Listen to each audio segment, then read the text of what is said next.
So we've been talking about tariffs, so that's where we're going to start here today. So how are tariffs impacting the student population and the different sectors that they're interested in going into after graduation? What are you seeing as far as the trends? Well, first I'd like to say that some of the most exciting, and I'm going to kind of jump to a part of the question and then go back to it. But I think that career and technical education in the K-12, TK-12 sector and in higher education is probably some of the most exciting things that are happening in education. And when I think about what our high schools and our middle schools and high schools are doing, and also in collaboration with our higher education partners, the opportunities that they're getting right now are extremely exciting. I mean, if you were to go to our local school districts or high schools, you're going to see, biotech and ag and engineering, computer science, some amazing opportunities for our students. And I saw Julie Edwards earlier today from PVUSD. Encourage you to set up a time to visit one of the schools in PVUSD to check out some amazing CTE programs. When I think about the challenges that we're facing and how this is influenced, I think one, the uncertainty in the economics and also the transformations that are taking place in the technological world remind us that it isn't, we're preparing students for jobs that may not necessarily exist in the future. When I think about, I was recently working with my communications officer. He, using AI, was able to code a website in a matter of hours. He's not a computer programmer, and he was able to do that using Cursor and some other tools. So the skill sets that we're offering our students in, whether it's in CTE or in all the other, the critical thinking skills, the team building skills, the relationship skills, those foundational skills that we're helping to build for our students are going to be so important as our world continues to evolve. And I think it's a reminder of how important education is as one of the huge levers to disrupt inequities and be able to face the challenges that we face. So we don't know what tariffs are going to do to us completely because things are moving so quickly. But I do know that the skill sets that our educational system are helping to develop are going to help prepare our students to face those challenges and also to be active participants in our democracy and to save our democracy. The only thing I would add, I think we all do great jobs trying to educate citizens and critical thinking skills and getting students ready for, getting them job ready with the soft skills that they need to enter employment. I think that in terms of dislocations that might happen in the economy, that what we provide as a sort of middle bridging institution between K-12 and universities is an opportunity to train for certificate programs and degrees that are going to get them into the workforce, whether that's in allied health programs that are high wage, high demand jobs in nursing and dental health and radiologic technology and programs like we have at Cabrillo. But also thinking about, as Ferris was saying, training in computer science or information sciences today is essentially training for jobs. We may not know what they're going to look like in the future, but there are things that run on networks, so training in cybersecurity and network security are things that we excel at Cabrillo. I think the broader question, maybe Cindy can talk about this even more as an impact on our one institution. My worry is on the operations, the equipment side, and the purchasing of all the materials that get shipped from abroad to help run our colleges and universities. It's much more acute, I think, for a university like UCSC, but I'll just talk about very briefly. We're in a project where we're developing a joint affordable housing project that's supposed to have groundbreaking start in October. And so the uncertainty around material costs, lumber, steel, everything that's been talked about earlier is the thing, those are the things that are starting to keep me up at night in terms of the cost of that project accelerating. Yeah, I've been worrying about our project too, Matt. The tariffs are a great uncertainty, and so, that is a challenge, I think, for all of us as we try and deal with that. One of our most popular majors is business management economics. So John Haverman might have some company in the future from talented UC Santa Cruz graduates. But you know, the other majors are more in the, many of them more in the research realm. And the great thing about being an undergraduate student at a school like UC Santa Cruz is those students get the opportunity to work on research with faculty members. Much of that research, as Matt says, is driven by pretty expensive equipment, reagents, cell growth apparatus, those kinds of things. So we're getting squeezed really on two ends. First of all, we know that the tariffs are going to make most of those products more expensive, and grants have a fixed budget. But the other problem we have is our grants are being slashed. You've heard about this around the country for no reasonable reason that we can fathom related to the grants, really. Every one of those grants really has an impact on our region. We're the biggest employer in Santa Cruz County, the university is. And last year we had about $210 million of grant funding. $132 million of that came from the federal government. So far, we've lost about $15 million of grants, just cut.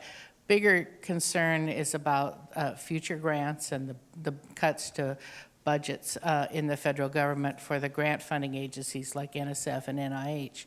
If you think about those grants, yes, some of it goes for reagents and equipment, but about 80% of every grant goes to pay people. So that means fewer people working in Santa Cruz County. And for every research position we lose because a grant is lost, that's 2 at least other jobs in our community that are lost from downstream effects of that loss. So it's going to affect the university. It's going to affect all of us in hard to imagine ways. Thank you for that.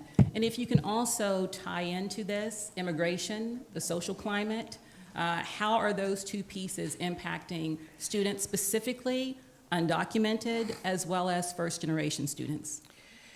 Yeah, of course, it's a very insecure time for students who are undocumented, and like was described earlier, we've been working on educational campaigns for both students and our professors to know what to do, to know your rights.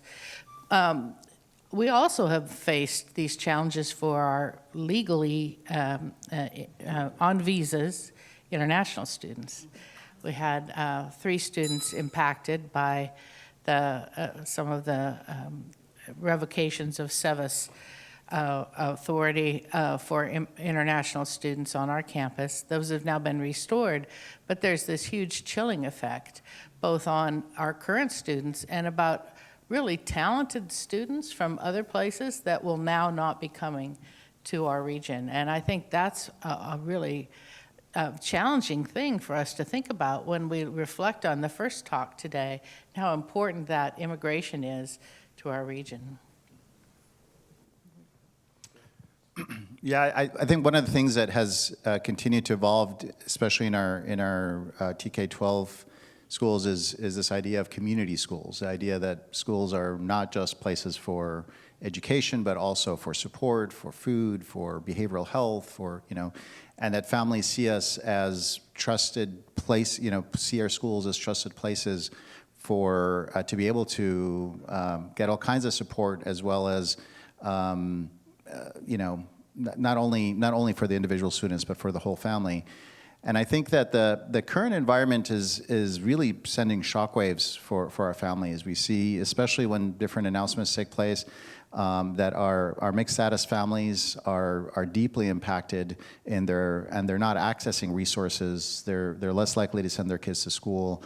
The concern and the fear that exists is really creating this environment. And so, one, I think that all of our school districts have been working hard in partnership with our nonprofit agencies in the community, really have come together to, one, message allyship and support for our community, to really stand up for our families, to do everything we can to minimize the likelihood of people, the ICE coming onto our campuses, and we all have protocols in place. We all have been providing trainings for Know Your Rights, and really building a stronger partnership to be able to continue to message and continue to stand up for our families, and saying that we're not going to allow these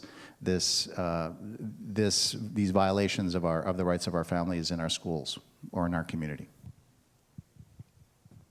The quick add I would provide there is that we actually used Ferris's County Office of Ed playbook for how to handle immigration crisis or event happening on our campus. And so the collaborative spirit within the county in terms of developing playbooks like that and saying, hey, can we join in with that has been great. If I go back to Trump 1.0, and I did some of this analysis looking at statewide data in enrollment in community colleges, when that administration started the first time around, there was actually a decline in Hispanic enrollment in community colleges in California, and the overall decline in enrollment that started that year was around 2%, a 6% decline in Pell Grant take-up by students. And so the kind of fear factor that families are facing right now around filling out the financial aid form for attending colleges and university is a real fear. Because the fear is that, and these are the kinds of conversations we have to have with families now as a community college or university. What do you tell a family about, hey, there's federal aid available to you, but you have to know that that federal aid information may be then subject to being looked at by other agencies such as DOGE that might now be shared across federal networks of information exchange. And that's very frightening. And so we're seeing that impact in not only in attendance, but also in that kind of fear of just not pursuing these opportunities that exist out there for federal financial aid. The final point I'll make on this is at Cabrillo College alone, looking at our fall enrollments prior to the start of the administration, we were looking at about a 2.5% bump in positive enrollment growth for the year.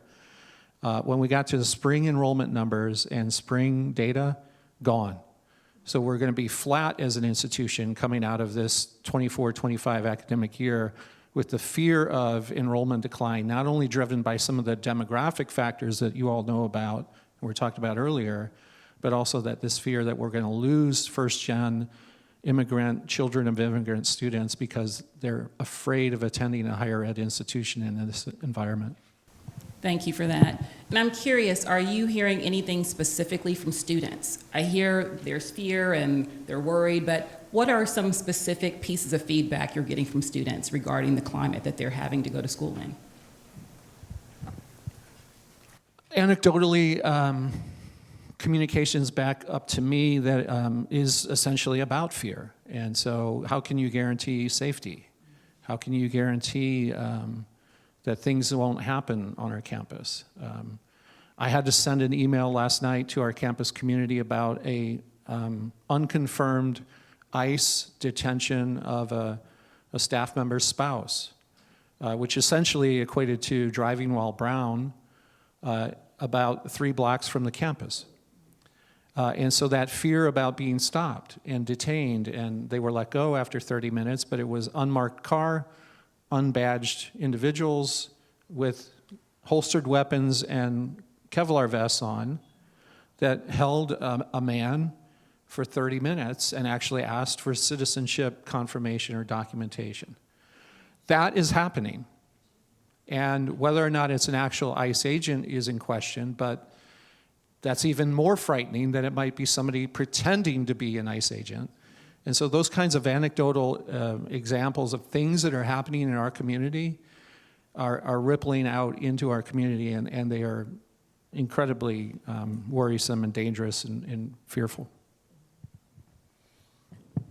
I think there's also rage. I think there's frustration and anger that a government that is supposed to stand up for its and protect and resource is redirecting those resources against our communities. And so I think that absolutely, and I think that's a rage maybe many people in this room may share. It's definitely one that I have as somebody who like many of you, want to support my community. And so I think that we cannot normalize what's happening. We cannot just say this is just how it is. It's part of the polarization of politics. This is taking away people's dignity and rights, and we have to do what we can to stop it and never let it happen again.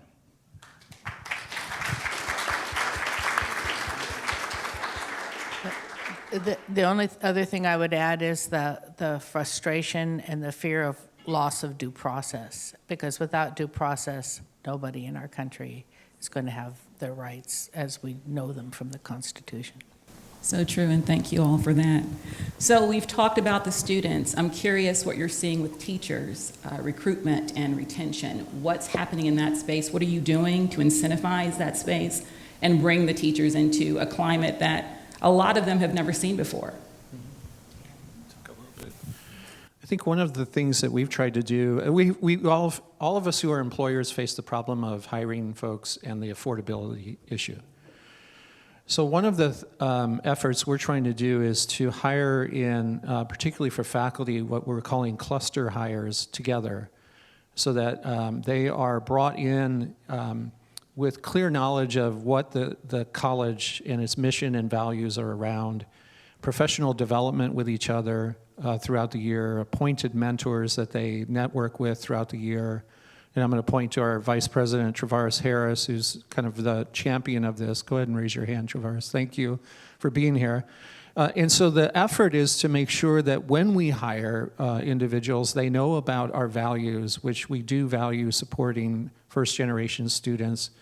We value lifting up economic and social justice and economic mobility of our students in our region, and that we lean into anti-discrimination, anti-racism as values that are important to our community as a college. That then becomes a part of how they are mentored and go through a cohort of experiences together, informally and formally, with training, professional development, but also, lunches, evenings out together. They had a barbecue last weekend, and so that effort to try to draw faculty into a community that they're going to have friendships they're going to have for decades out of that, I think, is important. Increasingly, too, when faculty have some kind of personal connection with this community, that they have family here or they have friends who've been here in the region, that just cuts through the whole affordability concern, that they know the market they're coming into, because often when you get candidates from across the country, they'll interview and then they'll finally look at the housing listings and they drop out of the pool at some point. So those are two factors that I think are important in our hiring approach. Yeah, for us, the affordability, of course, is something everybody in our region sees. For our faculty, we have opportunities to help them buy a home through the UC system and subsidized mortgages. But for our staff that have not been available to those programs, we have a project that we're working on in Santa Cruz with a developer. It's off of Delaware Avenue. You might have seen these big buildings going up. We have a master lease on those units, which will be delivered in August 2026. And that'll be 400 student beds for upper division students and 62 employee apartments, faculty or staff. So I think that's another way that we can help, sort of as described in the county administrators board. University needs to build more housing, and we're really working to do that. One of the things I worry most about is the brain drain that I worry we'll see as the U.S. cuts research funding and starts to limit the academic freedom of faculty. The most talented faculty will have opportunities to go overseas. Canada is glad to take our talented researchers, so is Europe, other places in the world. So it's really kind of a world competition for the best talent. We're going to see that in all aspects of American industry, including higher ed. Just to add, I think that an important piece, of course, is that in Santa Cruz County, we are losing students in probably faster than any other county in the state of California over the next 10 years. And so we lose about 2 to 3% of our student population every year. So that means that if you look at our senior class this year and our incoming kinder class for next year, there's a 600 student difference between those two. In other words, there's 600 students exiting the system, that is more than the 600 than the kinder students. And this is more pronounced in one of our districts, PVSD, where it's almost 5%. I recently was talking to my colleague in San Benito, and Crystal Lamonto, and she said that in San Benito, their student population increased by 3%. So obviously, I'm not looking deeper into the data, but obviously that housing, the movement is driving families out and having that effect. Now, for teaching, which is what your question was about, it creates a difficult challenge for school districts because they have to adjust to smaller number of staff, and when over 90% of your budget is on salaries and benefits, that means that you got to make reductions. But the problem is that we have this huge need in certain areas, and we have to make reductions in other areas. And so special ed teachers, we had over 30 teaching positions in our county this year that we filled with folks who were less than highly qualified for special education. So we're not going to reduce those positions, but we're reducing other positions. And so it's challenging because our teachers, for example, because of Prop 28, we have a huge need for art teachers right now. We need science teachers, math teachers, bilingual teachers. At the same time, we're making reductions. And so this it gives us a capacity issue that makes it very difficult. And then, of course, as we discussed about some of the other challenges, about 12 to 16% of the budgets that come in are from federal funds, so any cuts to those funds will have a deep impact on our ability also to be solvent in our budgets as well. Thank you for that. And thinking about those cuts and all of the other issues you just named, what are some unique partnerships that you're thinking about that will help not only students, but also their families and the communities that they live in? What are you doing differently now, knowing that money may be tight? You may not have all of the access that you've had before. What are some things that you're thinking about when it comes to those partnerships? Well, one of the best partnerships we have is with Cabrillo and Hartnell and other community colleges. They're great vehicles for students to go and get their first 2 years done and then come to UC Santa Cruz or CSUMB, other four-year institutions. It's really a win-win for the students, and it's great for us because then we can focus on training more upper division students. Probably a good follow-up. I think one of the most important partnerships that we've had is the leadership that Cindy and UCSC showed for pursuing some state grant money, $19 million, to create the K-16 Education Collaborative, the Central Coast Collaborative. So a shout out to her and her staff, Maria Rocha Ruiz, who I think was here earlier, who's the head of that. Thank you, Maria, for being a great partner. We have Ashley Schleck, who's here, is also involved in that, and John Leopold, you may remember that name, is also involved in the project. But that work is connected through, there's a through line in that work that is about guided pathways and clear pathways for students from K-12 districts to our system and then on to four-year transfer universities for high-wage, high-demand jobs, and its particular focus in our region that runs down all the way down to Ventura County is to promote employment in key sectors where the wages are going to be family-sustaining wages and where we've had underrepresentation in Hispanic and African-American students. And so there was a conscious effort to make that our North Star. We have to lift up students and families that have been left out of the economy and get those families increasingly in higher rates, higher attendance rates from Hispanic communities, particularly in African American, into healthcare, information science, engineering, computer science, STEM kinds of jobs. And that's the focus of that grant. We've had great partnerships down to PV Unified and all the K-12 districts that have been collaborative in that. So I just want to point that out. That's sort of the positive sunshine moment, I think, of the collaborative spirit of all the regional work that's going on around guided pathways. Yeah, just to add to that, I think that the vertical alignment has gotten stronger. The relationship between our TK-12 into community college and the universities in the area and in the surrounding areas, of course. And I also think that there's been a broadening, kind of a widening of collaboration. When I think about the work of the PV Collaborative and how different nonprofit agencies are working together with institutions and really looking at creating those conditions of support. I think that also, I think that as educational systems, we're being more adaptive when we're looking at local market information research, about thinking about what are the pathways that are going to be in high demand, where there's interest, there's local jobs available. Looking at paid internships, I think is some of the most exciting work that's happening is to honor people's kind of learning time as paid time and making sure that they're getting support that and really bringing down all of these barriers that are stopping people from being able to break through and get into positions that are going to help them sustain their families and stay in our areas. Thank you. We have hit time, but I want to give you each an opportunity to give us your closing remarks. One final thing that you want us to keep in mind as we continue to navigate this space. I think education is the escalator to a better life. It was true for me, and it's true for our students. So thank you for supporting education at all the levels in our region.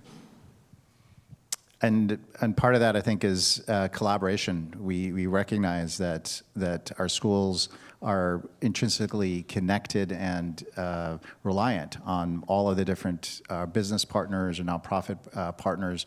And I think we need this community more than ever.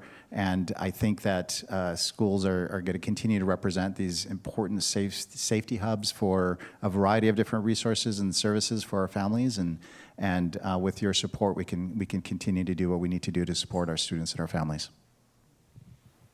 I think I would say this may be too political, and I have a board member in the room, so I'm going to be careful. The attack on higher education that's going on at the federal level right now is dumbfounding because of the benefits and social, economic, innovation benefits that come particularly from places like UCSC. And it's as dumbfounding as the tariffs. It doesn't appear to have any real policy intent behind it or understanding of what universities can do. And so, I'll just close by saying that our university system became the best in the world after World War II for a reason. It was a Cold War effort to make sure that we did not fall behind in STEM and other disciplines. And all the innovations that spun out of it are incredible, and they're economic drivers. And that whole vision of community colleges as a workforce engine and an upward social mobility engine for American kids, returning adults, immigrants, new immigrants, children of immigrants, that is a success story of unparalleled proportions. Community colleges educate 60 to 70% of all higher ed students in the country. And it's an incredible American legacy that's trying to be repeated across the world. Why we would attack that baffles me. So any support you can give to back up higher ed and community colleges particularly is very welcome right now. Thank you all. Appreciate you.